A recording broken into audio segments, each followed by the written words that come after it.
What's MPE? How does it work? And why is it such a big deal for the future of music? Hi,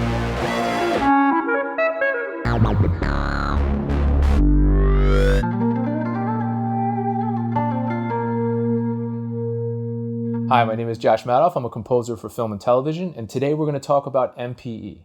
MPE stands for Midi Polyphonic Expression. Now, before we can understand exactly what that means, we need to learn a little bit about the history of the keyboard. First came the pipe organ. A note is produced by pressing a key which opens a valve, pushing air through a pipe.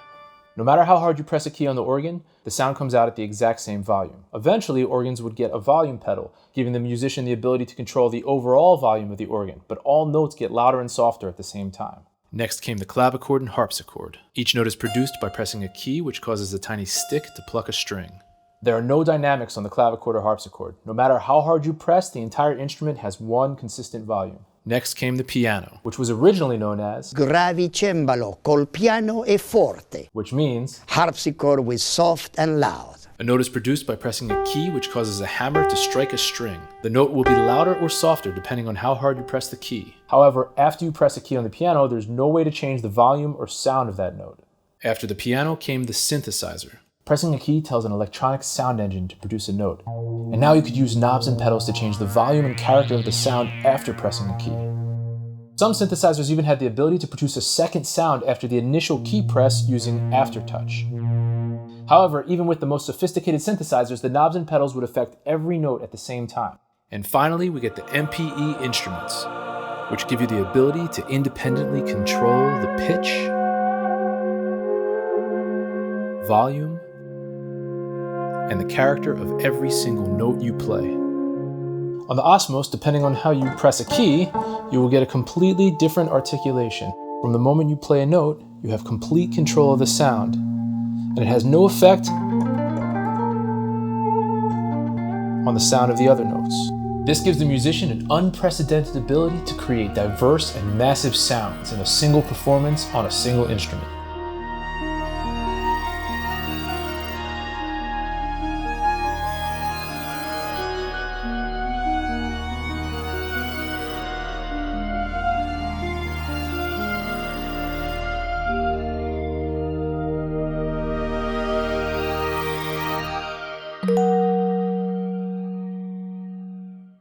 In 1981, synthesizers were given a language called Midi, which enables high levels of communication between electronic instruments, computers, and different types of controllers. The next evolution of that language is MPE. Let's explore some of the differences between Midi and MPE. With traditional Midi, all messages and notes are sent from an instrument down a single channel or road. If, for example, you play 4 notes and then send a message to change the volume or pitch, it will affect the entire road and therefore all of the notes traveling down it.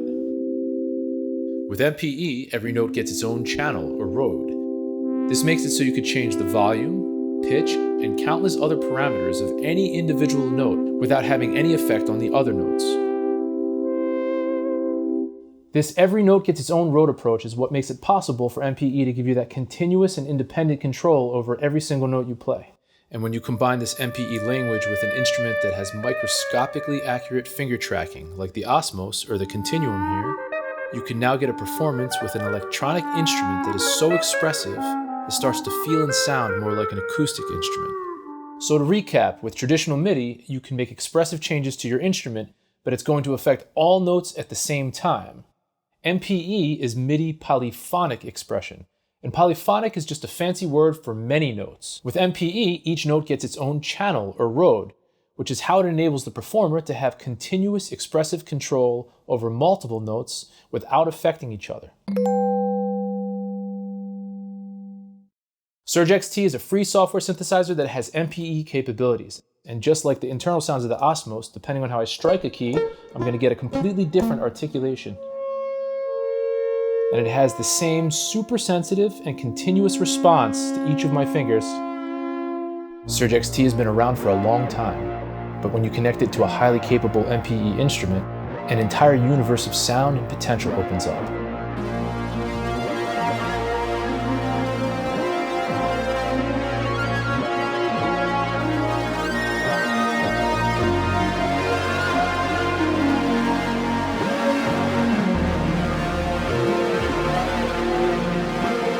Creating a soundscape with this much diversity, expression, and scale in a single performance on a single instrument would be impossible without MPE.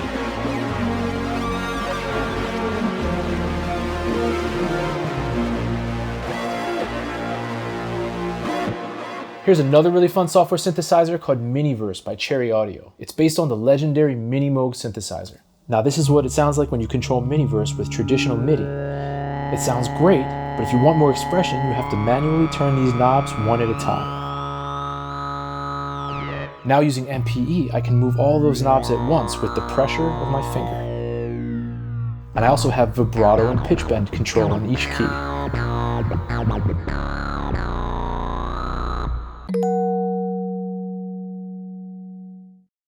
And of course, MPE instruments have all the same advantages when controlling hardware synthesizers.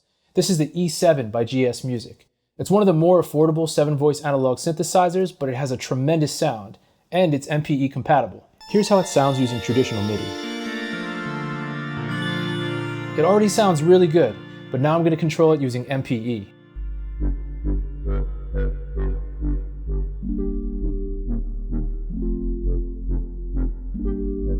This is the exact same preset you just heard before. But with MPE, a whole new set of articulations, dynamics, and expression has opened up to me. And as a player, it's giving me a much deeper connection with the sounds that I'm creating.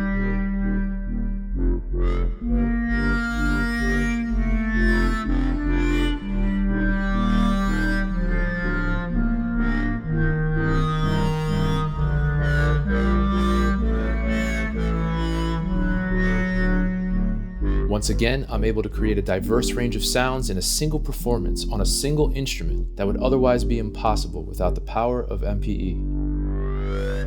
This is the Deckard's Dream by Black Corporation. It's a modern clone of the legendary Yamaha CS80, which is one of the most expressive and expensive synthesizers of all time.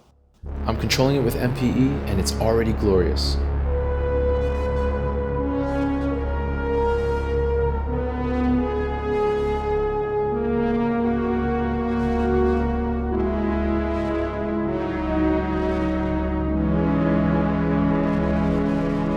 But let's try using an MPE arpeggiator.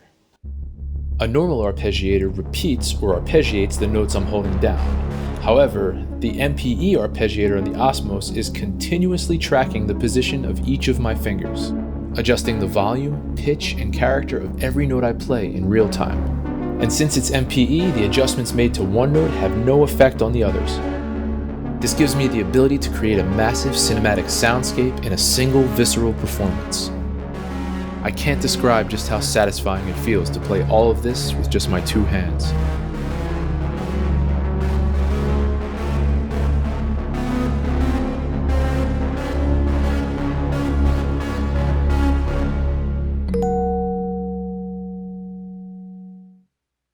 Since MPE gives every note its own road or channel, you can also choose to send each road to a different synthesizer.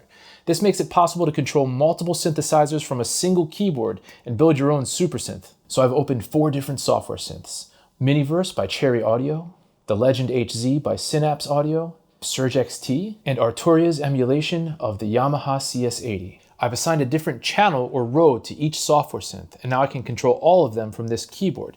Every note I play connects to a different synth, and I still have independent and continuous control from each finger. But I'm not limited to using just software synthesizers, so let's add a 5th channel and send it to my Dave Smith Prophet 08. Now I'm controlling 4 software synthesizers and 1 hardware synth, all from the same keyboard. Now let's try using the MPE arpeggiator or note repeater from the Osmose. The repeated notes are getting passed from one synth to the next. Here I'm using the arpeggiator to control the 4 software synthesizers, and I'm creating a second layer controlling just the Prophet 08. Once again, MPE is giving me the ability to create massive, expressive, and dynamic soundscapes on a single keyboard, and in this case with just 2 layered performances.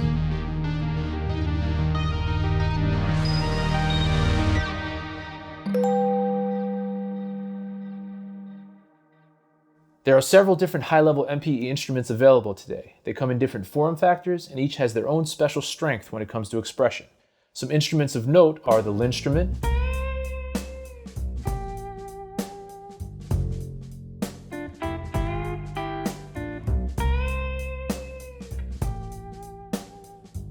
the push-3,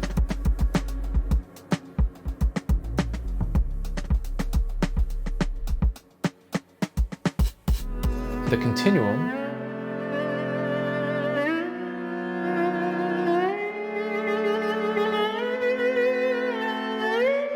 the continue mini,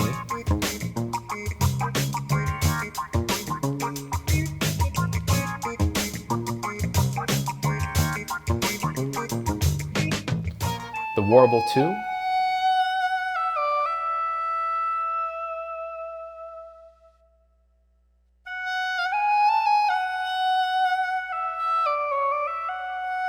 and the array touch.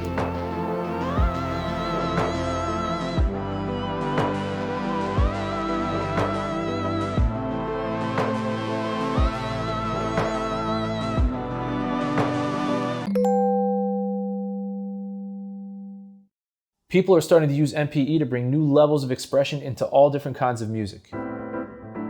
These are just a few examples from around the world.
Well, that's it for today. Thank you so much for joining me. I really hope this has given you a better understanding of what MPE is, how it works, and why it's such an important landmark in the evolution of instruments and music making. For me personally, MPE has become an essential part of my workflow for scoring movies and television shows. For example, last year I co-scored a #1 Netflix show that heavily featured several different MPE instruments. And most recently I used a ton of Osmose and Continuum to control my own special analog synthesizer for an episode of The Synths by Martin Scorsese. Let me know in the comments if you have any questions about MPE, what other topics you'd like me to cover in the future, and of course what you thought about this video.